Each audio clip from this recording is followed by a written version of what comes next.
White discharge అవుతున్నప్పుడు తీసుకోవాల్సిన జాగ్రత్తలు ఏంటి? I'm doctor Sagarika, gynaecologist, Ankura hospital, Tirupati. ఫస్ట్ది పర్సనల్ హైజీన్. రోజుకి 2 సార్లైనా మైల్డ్ సోప్ విత్ వామ్ వాటర్తో 2 times అయినా వాష్ చేసుకోవాలి. అలాగే మనం వేసుకునే ఇన్నర్ వేర్స్ కాటన్వి లూజ్గా ఉండేలాగా చూసుకోవాలి. ఇన్నర్ వేర్స్ కూడా నీట్గా బ్రష్ అండ్ సోప్తో వాష్ చేసుకొని ఎండలో ఆరబెట్టుకోవాలి.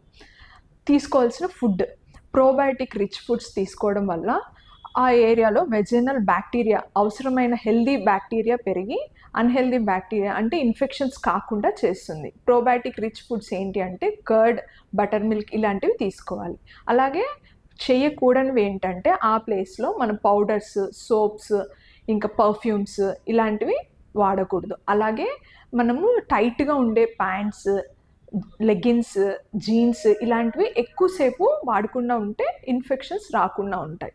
అలాగే భార్యాభర్త కలిసినప్పుడు కాండమ్స్ వాడడం వల్ల ఒకరి నుంచి ఒకరికి ఇన్ఫెక్షన్స్ స్ప్రెడ్ కాకుండా ఉంటుంది. Hope this is helpful for you. Thank you.